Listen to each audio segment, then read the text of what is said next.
Hello everyone, welcome back to my YouTube channel और आप देख रहे हो शेयरनॉमिक्स। और आज फिर से 9 महीने बाद एक और वीडियो ला रहा हूँ मैं इन्वेस्टिंग पे। और ये वीडियो उनके लिए है जो शेयर मार्केट में नए एंट्री करना चाहते हैं, यानी कि शेयर मार्केट में पहली बार इन्वेस्ट करना चाहते हैं। पैसा तो है हाथ में, इन्वेस्ट तो करना चाहते हैं पर वो डर रहे हैं। और जो है ये वीडियो आपको बताएगी कि कैसे आपको अपने मनी का जो शेप है उसको चेंज करना है। तो इससे आपको बेनिफिट क्या होगा ये भी आपको पता चलेगा कि अगर आप अपने मनी का शेप चेंज कर देंगे तो आपको क्या बेनिफिट होगा, और पैसा अगर पैसे के शेप में रख रहे हैं तो आपको क्या नुकसान होगा। ये सारी चीज़ें मैं आपको डिटेल में बताऊंगा। लास्ट तक वीडियो को देखना, क्योंकि मिस मत करना। अगर आपने मिस किया तो बहुत इंपॉर्टेंट इन्फॉर्मेशन से आप रूबरू नहीं हो पाओगे। तो चलिए वीडियो को शुरू करते हैं।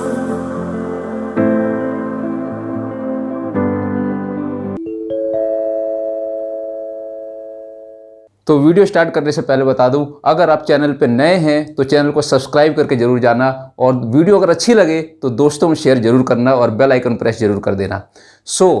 अगर आप पहली बार शेयर मार्केट में एंट्री करना चाहते हैं या पहली बार पैसे को कहीं एफडी के अलावा इन्वेस्ट करना चाहते हैं तो इस वीडियो पे लास्ट तक 5-7 मिनट टिक जाना, आपको सारी इन्फॉर्मेशन मिल जाएगी। तो इस वीडियो में हम जानेंगे 3 पॉइंट, मेजर पॉइंट, कि हम पैसे का शेप चेंज क्यों करें। सेकेंड पॉइंट जानेंगे wealth creation, why wealth creation important है और वेल्थ क्रिएशन क्या है। और तीसरा पॉइंट जानेंगे हम अपने पैसे को किस शेप में ढालें, यानी कहाँ इन्वेस्ट करें जो हमें बेस्ट और बेस्ट रिटर्न दे सके। सबसे पहला पॉइंट समझते हैं, why need to change the shape of money. देखो होता क्या है, जनरली लोग क्या करते हैं, पैसा कमाते हैं और एफडी में डालते हैं। क्यों? क्योंकि उनको सबसे सेफ लगता है और रिस्क फ्री लगता है। दूसरा क्या होता है कि लोग पैसा कमाते हैं, शेयर मार्केट में तो डालना चाहते तो हैं इन्वेस्ट करें, लेकिन उन्हें डर बहुत लगता है। कहते हैं यार शेयर मार्केट में पैसा डूब जाएगा, क्योंकि वो कंडीशनिंग ऐसी हो रखी है ना पिछले कई सालों से, इस वजह से। तो उस डर को ओवरकम करना है। देखो पैसे को जब आप एफडी में डालते हो तो बैंक आपको कितना रिटर्न देता है, 5 से 6%, और कई सारी ब्याज ला के जो टैक्स वैक्स ला के 5% भी नहीं बचता ठीक से। और अगर आप दूसरी साइड देखोगे तो क्या होता है कि हर साल जो महंगाई है, महंगाई दर, शुद्ध हिंदी बोल रहा हूँ, महंगाई दर यानी इन्फ्लेशन हर साल 5 से 6% बढ़ता है। यानी 5% आपको बैंक से मिल रहा है एफडी के रूप में, और 5% आपकी महंगाई बढ़ रही है। यानी आपका पैसा अगर 100 रुपये बैंक में रखा था तो 1 साल बाद भी आपको 100 रुपये ही मिल रहा है। डायरेक्टली तो दिख रहा है कि मुझे 105 रुपये मिला, लेकिन इनडायरेक्टली अगर आप देखोगे महंगाई जो बढ़ गई है आपको 100 रुपये ही मिला। यानी 100 रुपये की रखी हुई चीज़ दोबारा आपको 100 रुपये ही मिला, यानी कि आपका फायदा हुआ 0। आपने बस इतना किया है, जो 100 रुपये की चीज़ लेने जा रहे हो आपका पैसा 100 से 95 नहीं हुआ, 100 का 100 ही रह गया, यानी बढ़ा तो नहीं ना। तो यहाँ पे आप हो बिल्कुल घाटे में। तो इसलिए हमें पैसे का जो शेप है चेंज करना है। हमें पैसे को ऐसी जगह लगाना है जहां हमें मिले, अगर मैं 100 रुपये इन्वेस्ट करूं तो साल भर बाद मिले 110, 108, 115, क्योंकि मुझे महंगाई को बीट करना सबसे पहले। तो इसलिए हमें अपने पैसे का जो है शेप चेंज करना है। अब समझते हैं दूसरा point, what is wealth creation. ये वेल्थ क्रिएशन है क्या? तो वेल्थ क्रिएशन में क्या होता है कि हम पैसे से पैसा बनाते हैं। देखो एक एग्जाम्पल के थ्रू समझाता हूं। आज से 20 साल पहले मेरे घर में आई थिंक मैं मिडिल क्लास फैमिली से बिलोंग करता हूँ, 150 से लेके 250 के बीच में हमारा पूरा एक हफ्ते का जो है राशन आ जाता था। ठीक है, 150 से 250 के बीच में एक हफ्ते का राशन आ जाता था। और आज के टाइम में 150 रुपये में क्या आता है, 1 लीटर सरसों का तेल आता है ओनली, वो भी 160 रुपये का आता है पंसारी का तेल लेने जाओगे तो अगर मैंने उस जमाने का 150 रुपये आज भी रखा होता, 20 साल पहले का 150 रुपये आज भी रखा होता, तो मुझे आज एक हफ्ते का राशन नहीं मिलता, आज मुझे सिर्फ 1 लीटर तेल मिलता। ठीक है, तो इसीलिए हमें पैसे का शेप चेंज करना भी जरूरी है, और इसीलिए हमें पैसे को इन्वेस्ट करना भी जरूरी है। अब देखो इन्वेस्ट करने से फायदे क्या हैं, इन्वेस्ट करोगे तो आपका क्या होगा, वेल्थ क्रिएशन। अब वेल्थ क्रिएशन क्या होता है इसको समझो। वेल्थ क्रिएशन में हमें पैसे को ना इन्वेस्ट करना होता है। वो पैसा जो मान लो मैंने आज से 20 साल पहले जो मैंने पैसा इन्वेस्ट किया था, जिस पैसे की वैल्यू 1 कमरे का घर लेने की है, वो पैसा इन्वेस्ट करने के बाद इतना ज़्यादा बढ़ गया है आज 20 साल बाद कि आज मैं 3 से 5 कमरे का घर ले सकूं। ये है इन्वेस्टिंग, यानी कि वेल्थ क्रिएशन। ये चीज़ एफडी में नहीं होती। एफडी सिर्फ महंगाई की बराबरी करती है, इक्वालिटी करती है। यानी जो आपका 100 रुपये था वो आज भी 100 रुपये ही है। एफडी में बस इतना फ़ायदा है। और जो लोग एफडी भी नहीं कराते उनका तो पूछो ही मत, पैसा बिल्कुल घटता ही जा रहा है, बल्कि बढ़ नहीं रहा वो। अब समझेंगे लास्ट और तीसरा पॉइंट कि हम पैसे का शेप किस फॉर्म में चेंज करें। आप कहोगे धनंजय भैया, शेरनोविस भैया, आपने तो सब बता दिया कि हाँ ये फ़ायदे हैं, आप चेंज कहाँ करें। तो चलो चेंज करने के तरीके बताता हूँ। आप कहाँ कहाँ चेंज कर सकते हो। गोल्ड में सबको पता है, प्रॉपर्टी में सबको पता है, LIC पॉलिसी खरीद लोगे सबको पता है, म्यूचुअल फंड ये शायद कुछ लोगों को पता होगा, कुछ लोग इसमें इन्वेस्ट करने से डरते होंगे। और है तीसरा, लास्ट है शेयर मार्केट। शेयर मार्केट में सबको इन्वेस्ट करने से डर लगता है और शेयर मार्केट ही सबसे हाईएस्ट रिटर्न देती है। गोल्ड इतना रिटर्न नहीं दे पाती, आपकी प्रॉपर्टी भी इतना रिटर्न नहीं दे पाएगी, LIC पॉलिसी भी आपको रिटर्न नहीं दे पाएगी, म्यूचुअल फंड भी नहीं दे पाएगी। जो है आपका शेयर मार्केट है वो आपको हाईएस्ट रिटर्न देगा। अब आप कहोगे कि भाई हम तो प्रॉपर्टी में इन्वेस्ट कर लेते हैं। मुझे एक बात बताओ, प्रॉपर्टी में कितने लोग इन्वेस्ट कर सकते हैं। अगर मैं यहाँ पे 100 लोग खड़े कर दूँ तो 100 लोगों में से बेचारे 2-3 लोग की कैपेसिटी होगी जो प्रॉपर्टी में इन्वेस्ट कर पाए, जिनकी एज मान लो 25 से 30 के बीच में है। तो 25 से 30 वाले बेचारे प्रॉपर्टी खरीद ही नहीं पाते, सिर्फ 2-4 लोगों की कैपेसिटी होगी, उससे ज़्यादा नहीं होगी। तो बाकी जो 97-98 लोग हैं वो कहाँ जाए। तो वो गोल्ड खरीदने जाए, उनको गोल्ड में कोई इंटरेस्ट नहीं है, वो अपने माँ बाप के ज़माने के नहीं है। तो गोल्ड जो आपको रिटर्न देगा वो मुश्किल से 7-8% दे देगा, इससे ज़्यादा आपको नहीं देगा। अब बात आती है LIC पॉलिसी की।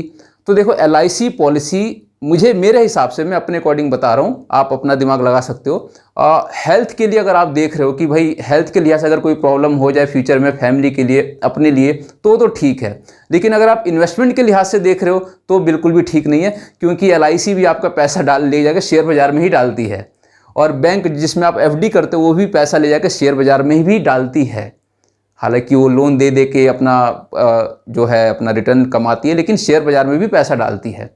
ठीक है। अब आता है म्यूचुअल फंड। देखो म्यूचुअल फंड में क्या होता है, आपको इसमें थोड़ा सा ज़्यादा रिटर्न मिल जाता है गोल्ड और आपका प्रॉपर्टी के अलावा। तो म्यूचुअल फंड में क्या होता है कि जो पढ़े लिखे होनहार लोग होते हैं, जिन्होंने विदेशों से पढ़ाई करी थी, जिन्होंने बड़ी बड़ी डिग्रियां ले रखी है, वो लोग आपका पैसा लेके शेयर बाजार में डालते हैं। मैं बात कर रहा हूं कि आप डायरेक्टली पैसा शेयर बाजार में डालो। अब यहां पे आता है मेन पॉइंट कि डायरेक्टली पैसे हम कैसे डालें। तो देखो डायरेक्टली जब आप पैसा डालते हो तो आपको डर लगता है, किस कंपनी में डालूं, कंपनी डूब गई तो, फलानी 85 तरह की फ्रॉड आपने देखे होंगे। इस मतलब जब से आप अगर 25-30 साल के हैं, कुछ लोग 40-50 साल के भी होंगे, तो वो लोग तो 85 तरह के फ्रॉड देखा हो उन्होंने अपनी ज़िंदगी में, तो उन्हें शेयर मार्केट से लगता है डर। तो इस डर को ओवरकम करने का सबसे सिंपल तरीका है कि आप ना शेयर्स मत खरीदो, किसी कंपनी में पैसा मत डालो, आप पैसा डालो इंडेक्स में, यानी निफ्टी में, यानी भारत की इकोनॉमी में, यानी देश की टॉप 50 कंपनी में। अगर वो देश की टॉप 50 कंपनी डूबी तो समझ लेना पूरे देश की इकोनॉमी हिल जाएगी। तो आप अकेले नहीं डूबोगे, पूरे देश के जितने भी इन्वेस्टर हैं सबके पैसे डूबेंगे। ठीक है। तो आपको कुछ नहीं करना। और सबसे बड़ी बात, सबसे सेफ इन्वेस्टमेंट है और सबसे ज़्यादा रिटर्न है। इसके जो रिटर्न, एवरेज रिटर्न है, हाईएस्ट तो 15 से 18% है, बट एवरेज अगर आप देखोगे तो 12 से 15% ईयरली का CAGR यानी कंपाउंडिंग इफेक्ट के साथ आपको इसका फायदा मिल जाता है। तो अगर मैं छोटे शब्दों में कहूं तो आप अपना पैसा अगर शेयर बाजार में लगाना चाहते हो तो आप खरीदो निफ्टी 20 यानी कि निफ्टी ETF। अब ETF के ऊपर इन्वेस्टिंग की मैंने एक डिटेल वीडियो बना रखी है, लिंक मैंने डिस्क्रिप्शन में दे दिया, आप जाके देखो, आपको बहुत अच्छे से डिटेल में समझ आ जाएगा कि हमें कैसे खरीदना है और हमें कहाँ इन्वेस्ट करना है, उसके क्या क्या फ़ायदे हैं। जब आप इंडेक्स फंड खरीदते हो तो सबसे पहले आपको रिटर्न सबसे हाईएस्ट मिलता है। दूसरा आपको क्या मिलता है कि आप कई तरह के टैक्सेस से बच सकते हो। तीसरा आपको क्या मिलता है कि रिस्क फ्री है, आपको इसका बिल्कुल भी डर नहीं लगेगा कि कोई कंपनी डूब गई तो किस कंपनी में डालूं, किस कंपनी में डालूं। यहाँ पे आपने क्या किया है, देश की, इंडिया की टॉप 50 कंपनियों में आपने पैसा डाल दिया। अगर आप एक निफ्टी खरीदते हो, यानी जिसका आज प्राइस है शायद 185 का प्राइस है, 185 में आप ये समझ लो कि आपने देश की टॉप 50 कंपनियों की शेयर्स आपने खरीद लिए। तो इस तरीके से आपको क्या करना है, हर महीने आपको स्ट्रेटजी क्या अपनानी है, हर महीने कुछ कुछ शेयर्स ETF आपको खरीदते जाना है। सपोज करो इस हफ्ते मार्केट हमारी नीचे गिरी हुई है, आप 2-4 हज़ार रुपये का शेयर खरीद लो, अगले महीने अगेन 2-4 हज़ार रुपये का शेयर खरीद लो, यानी जो आपकी कैपेसिटी है बाजार जब भी गिरता जाए, जब भी आपको लगे कि इस हफ्ते या इस महीने मार्केट गिरी हुई है, थोड़ी गिरी हुई है, आप अपना क्या करो, ETF खरीद लो। यानी कि निफ्टी का जो इंडेक्स है निफ्टी 20 आप खरीद के इकट्ठा कर लो, यानी एक्युमुलेट करते रहो।